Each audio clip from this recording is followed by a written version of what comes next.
Le morning, les GG, tout sur les dessus de l'actu, les grandes gueules. Parler beaucoup, manger l'argent, voyager beaucoup seulement, mais travailler beaucoup, créer des choses, emploi des jeunes, non, non, non. Les dirigeants africains, les dirigeants sont comme ça. Les grandes gueules. Amara Laxila à la réalisation. Merci de nous rejoindre, mesdames et messieurs, dans cette émission. Les grandes gueules jusqu'au port de 11h. Nous vous aiderons à mieux comprendre l'actualité. Comment se porte notre pays en ce 13 décembre, au lendemain de la démission du haut représentant du président de la République. Mesdames et messieurs, merci de votre fidélité. Politique, on en parle encore chez les grandes gueules ce matin. Organisation des élections en Guinée. L'actuel CENI, dirigé par l'avocat Salif Kébé, s'apprête donc à plier bagage pour faire place à une CENI équipe, à une nouvelle équipe, qui devrait être mise en place très prochainement. C'est officiel. Le chef de l'État vient de signer donc le décret de promulgation de la loi portant modification de certaines dispositions relatives à la création, l'organisation, les attributions et le fonctionnement de la CENI. Et seulement voilà, la perspective de cette nouvelle CENI ne semble guère être la tasse de thé de tout le monde au sein de la classe politique. Il le dit, Titi. Qu'en pense-t-on au sein des états-majors politiques? Nous essayons de comprendre ce matin avec Amadou Damarou Kamara, si tout va bien, RPG Arc-en-Ciel, Ousmane Gawal Diallo, UFDG, Bruno du côté de PEDN et Dr Faya Minimono du côté de BL. Nous allons les appeler ce matin dans cette émission Les Grandes Gueules sur Radio Espace.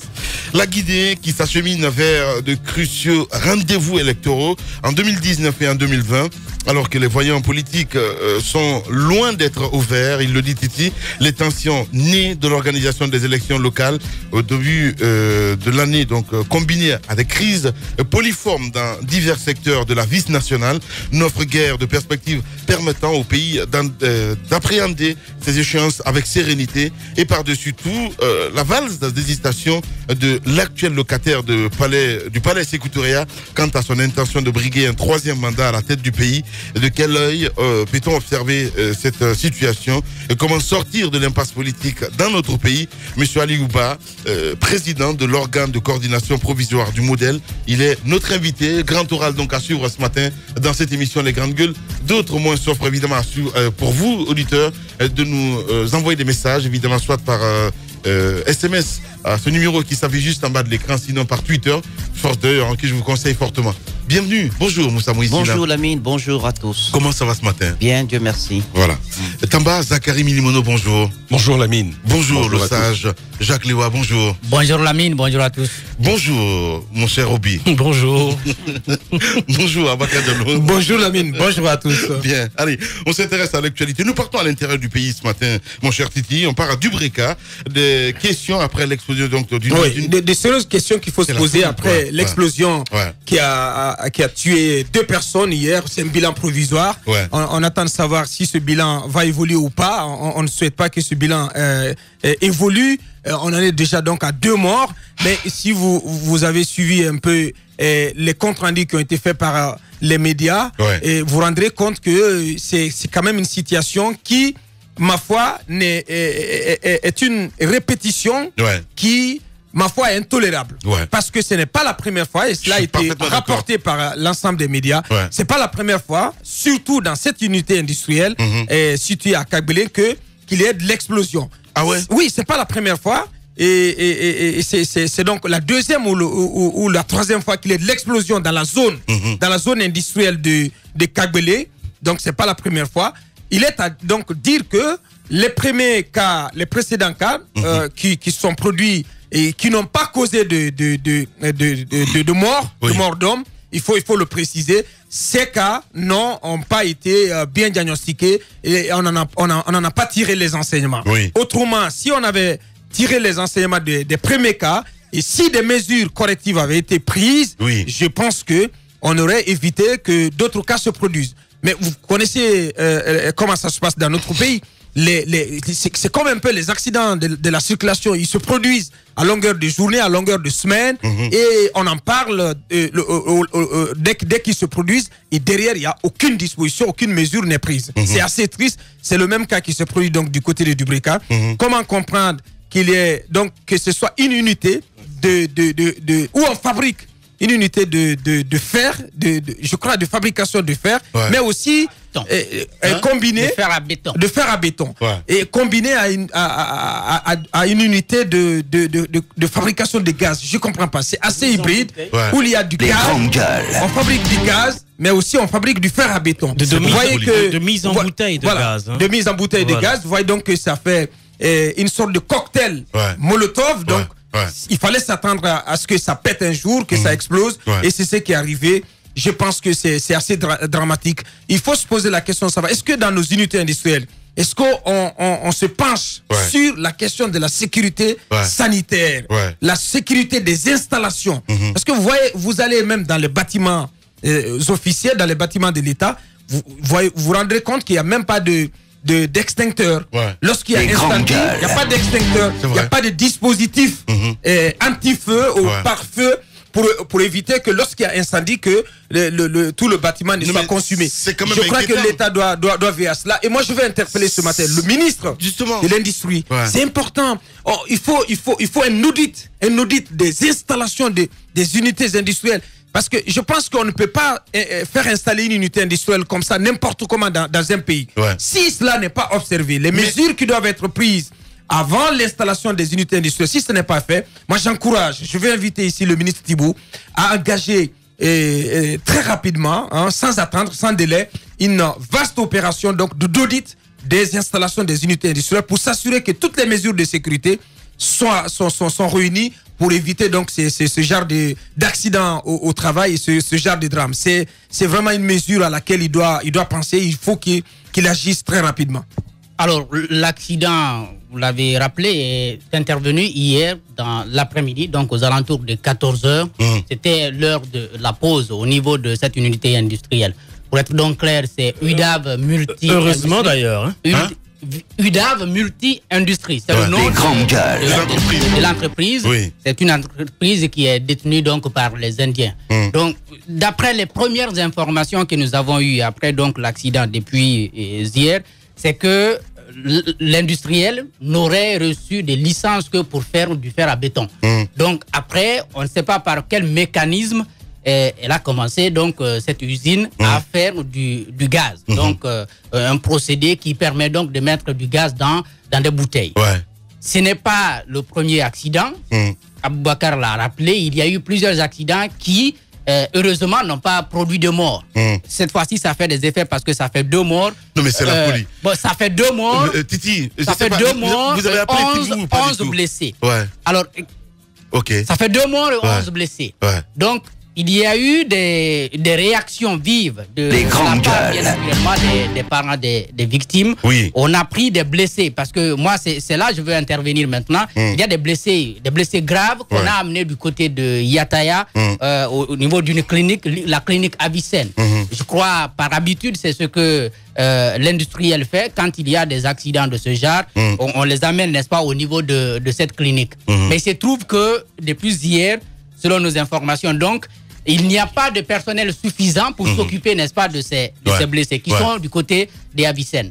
Alors, voilà la situation, comment elle se présente. Donc, l'industriel n'aurait pas reçu l'autorisation de travailler autre que la fabrication du fer à béton. Mais c'est lancé quand même dans la fabrique du gaz. Et aujourd'hui, ça produit, n'est-ce pas, des dangers beaucoup plus graves. Je ne sais pas si les autorités sont déjà bien au fait de ce qui se passe pour quand même voir la situation de ces blessés qui sont du côté de Yataya, qui en principe devraient être transportés dans un centre de santé ou bien dans un établissement sanitaire digne de nom pour bénéficier de soins de qualité. Parce qu'il y en a qui ont été sérieusement touchés lorsque le gaz, n'est-ce pas, a explosé. C'est juste... j'ai l'impression de rêver là, honnêtement parlant, Tamba. En fait, toute la clé de la compréhension de tout ceci réside dans le nom même de l'entreprise. Justement. Des noms bizarres, UDAV. Non, mais attendez, ça fait pas rire. Non. Honnêtement, parce que pourquoi je dis mais sonner, parce que j'ai l'impression aujourd'hui que la vie du Guinéen, c'est même pas la peine. En fait, Lamine, c'est devenu tellement banal que c'est pas possible. Pourquoi je commence mon analyse? Les grandes gueules. Non. En fait, il faut se poser une série de questions lorsqu'on vient vers vous, un État sérieux, et qu'on vous demande une licence, une autorisation d'exercer sur votre territoire. Et pire, et ça doit figurer. C'est pas la première fois. Normalement, ça doit figurer que l'on puisse s'intéresser à la moralité, aux antécédents de l'entreprise. C'est quoi son image? C'est très très facile aujourd'hui, grâce à Internet, si nos cadres ne veulent pas travailler, c'est bien facile d'aller par exemple sur Internet et de taper simplement sur Google témoignage sur tel. Chaque fois que vous voulez vous engager dans un domaine avec une entreprise, il y a des gens, des utilisateurs qui ont toujours émis un témoignage sur toutes les entreprises sérieuses du monde entier. Je pense les grandes gueules. Ça aurait pu être fait. Malheureusement, ce n'est pas le cas. Lamine, il y a des choses sur lesquelles on ne discute pas. La sécurité, ça s'appelle santé-sécurité, je crois. Santé-sécurité, ça on ne discute pas là-dessus. Regardez tous les pays sérieux. Ça, ce sont des choses qu'on inspecte. Ça fait partie de l'inspection dans le secteur. Vous y allez, vous regardez comment est-ce que les équipements sont disposés, comment est-ce que le personnel travaille, est-ce que le personnel est protégé notamment pour ce genre de choses. Est-ce qu'il porte des casques, est-ce qu'il porte des uniformes, est-ce qu'il porte des gants. Tout ça est vérifié avant de venir aux choses basiques comme l'extincteur. Ça, on ne discute même pas, c'est assez basique. Les grandes gueules. Cela se fait ailleurs avant de vous autoriser à intervenir dans un pays. Malheureusement, même sur ça, dans notre pays, on ne prend pas la peine de le vérifier. Jacques dit, on leur a permis d'intervenir dans la métallurgie, je crois, avec la fabrication du fer à béton. Ils se retrouvent au gaz, mais ils ne sont pas les seuls. Il y a pas mal d'entreprises comme ça. Tantôt, vous voyez, on dit, officiellement, ils font dans la peinture. Après, vous les voyez dans les plastiques. Après, vous les voyez dans le ciment. Ensuite, ils ont même des tentacules dans les mines. Vous voyez nos textes, ce n'est pas comme ça. C'est comme une de ces banques que j'évoquais ici en studio. Officiellement, on te dit, c'est une banque qui accompagne l'entrepreneuriat dans le pays. Malheureusement, toute son activité est focalisée en Haute-Guinée et en Basse-Côte ici avec nos mines. C'est comme ça que ça fonctionne. Officiellement, on vous dit voici ce qu'il y a à faire, mais dans le fond, ce n'est pas ce qu'il y a à faire. Maintenant, je veux terminer quand même par dire que le département a des responsabilités à prendre. Abakar l'a dit, c'est important au-delà du constat que pour une fois, on sente la main forte de l'État là où les grandes gueules. En pareille circonstance, elle doit y être forte. Et ça engage également l'inspection générale du travail. Lorsqu'il y a des victimes comme ça, il faudrait quand même que l'État guinéen se bouge pour suivre la situation de ces victimes-là. Mais ils sont nombreux, d'ailleurs, pour le travail que nous avons pris l'habitude d'exercer, ils sont nombreux. Ces témoignages que nous avons recueillis de personnes, par exemple, qui se sont fracturés le pied, qui sont devenus borgnes ou qui sont manchots, simplement à cause d'un accident de travail, l'entreprise n'a jamais assumé ses responsabilités. Là, il y a cas de mort d'homme, mais au-delà de ça, il y a du dommage qui se crée autour avec ces explosions et tout ce que vous savez. Il faut que, c'est quoi UDAV, hein? UDAV, multi-industrie, il faut que pour une fois, UDAV veuille bien prendre ses responsabilités et qu'elle réponde. Allez-y, Moussa Moïse. UDAV, comme on le dit, comme d'hab, ne fera rien. Parce que l'environnement s'y prête. Et si vous remarquez, la plupart des dénominations des entreprises en Guinée sont des multiservices. C'est très simple. Il faut savoir manger un peu partout, à tous leurs ateliers. Si vous mettez vos œufs dans un seul panier, vous risquez de ne pas avoir beaucoup de gains. Et le gain facile et en grande quantité, voilà l'objectif premier qui est visé par la plupart de nos entreprises. Maintenant, moi je me demande à quoi servent ces différents sites industriels qui sont annoncés à gorge déployée par le gouvernement, parce que dans un pays organisé, les industries, on ne les installe pas partout. Il y a des sites spécialisés pour cela, parce que la création d'une unité industrielle part d'abord d'une planification, d'une étude du terrain.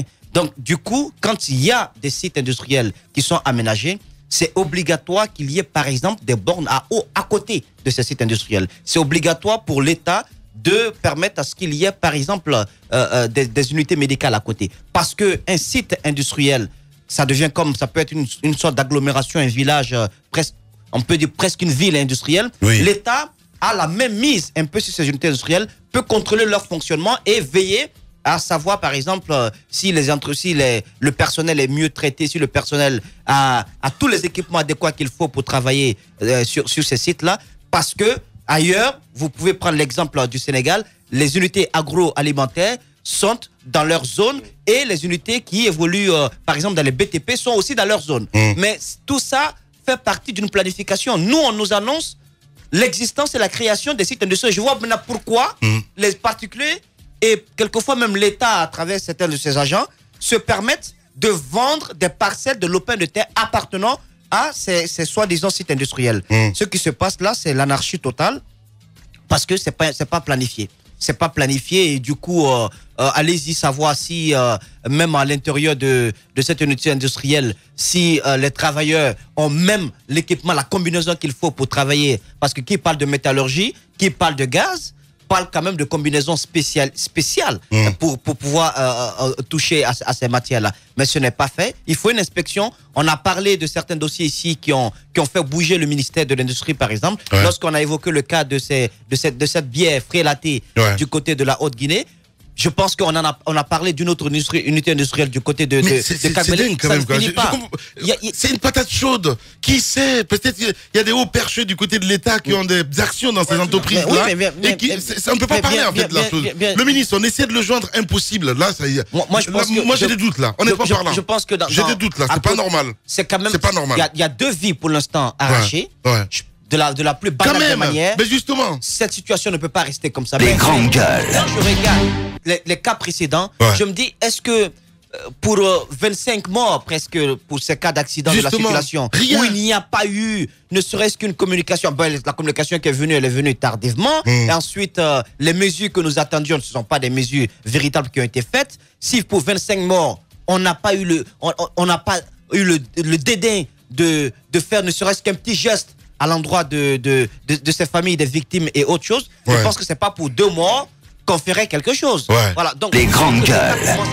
Ce ne sont pas des chiffres. Lorsqu'on parle des cadavres, ce ne sont pas des chiffres. Ce sont des vies et des familles derrière.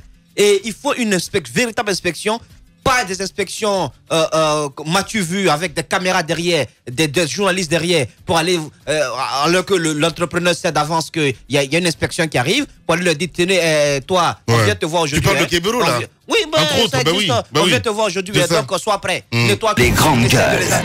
Donne-leur les gilets orange, gilets jaunes ou gilets verts, faites de telle sorte que tout le monde soit propre avec les bottes. C'est pas une inspection. Du tout. Il faut des choses inopinées. Il faut chercher à comprendre si les Guinéens sont mieux traités au sein de ces unités industrielles. Je vous dis, beaucoup de ces Guinéens, de ces nationaux, ils travaillent, mais ils n'ont même pas de contrat de travail. Ils n'ont pas d'assurance maladie. Ils ne peuvent pas se prendre en charge. Et lorsqu'il y a des cas d'accident graves, ils sont abandonnés. Voilà. Allez, on part maintenant à l'aéroport. Oui. Vous voulez partir à l'aéroport sans que je ne vous dise que les instincteurs dont Bakar parle. Moi, je rigole avec ça lorsqu'on parle des instincteurs. Moi, quand je passe, je vois les instincteurs dans les coffres des voitures ou dans certains appartements. Je rigole parce que j'ai une très mauvaise expérience de l'utilisation de ces instincteurs. Je vais vous raconter l'histoire. Il y a quelques années de cela, quand ma voiture a pris feu du côté de Uncle 5, je crois, non, pas Uncle 5, Cosa, j'avais un instincteur dans mon coffre que j'avais acheté dans une station de la place. Je ne vais pas faire de mauvaise publicité. Mais quand la voiture a pris feu, le premier réflexe, c'était de courir derrière et ouvrir le coffre naturellement, et prendre l'instincteur dans l'espoir d'éteindre le feu. Mais je dégoupille, et quand je pompe, il n'y a rien qui sort. Roby. Mais oui, sérieux, il n'y a rien qui sort. Et du coup, dans l'affolement, tout le monde m'a vu dans l'action, et lorsque les gens ont remarqué que j'ai appuyé plusieurs fois, et qu'il y a même le vent, il y a rien qui sortait. Alors tout le monde a accouru, on a cherché du sable de gauche à droite et finalement c'est le sable qui a sauvé la situation. Et donc quand je vois les gens faire confiance aux instincteurs ici, ce n'est pas contrôlé. Les instincteurs qui viennent chez nous, ce ne sont pas des instincteurs contrôlés. La plupart de ces instincteurs ne contiennent aucun gaz. Non, Ruby. Mais si, non, mais il ne faut pas dire parce que tu as vécu une mauvaise expérience que tu vas généraliser quand même. Quoi. Mais c'est important. Il a raison. Lamine, arrête avec ça. Non, attends. Lamine, arrête avec ça. Arrête avec ça. Je n'arrête rien du tout, Ruby. Parce que pas parce que toi, tu as été victime. Tu te dis, non. Arrête avec ça parce que... Non, mais... Je ne suis pas du tout. Arrête avec ça parce que je vais te donner... Non, mais attendez. Arrête avec ça parce que je vais te donner un deuxième exemple. Oui. Il n'y a pas très longtemps, j'ai acheté dans un supermarché de la place. Écoutez-moi très bien, les amis, parce que c'est important. C'est bon pour votre religion, d'ailleurs. Oui. J'ai acheté dans un supermarché de la place, vous savez, les produits contre les cafards, parce que je voulais lutter contre les cafards dans ma cuisine. Non mais attendez. Je reviens avec toi, s'il te plaît, dans un instant. Le ministre Thibaut Camara, en direct. Les grandes gueules.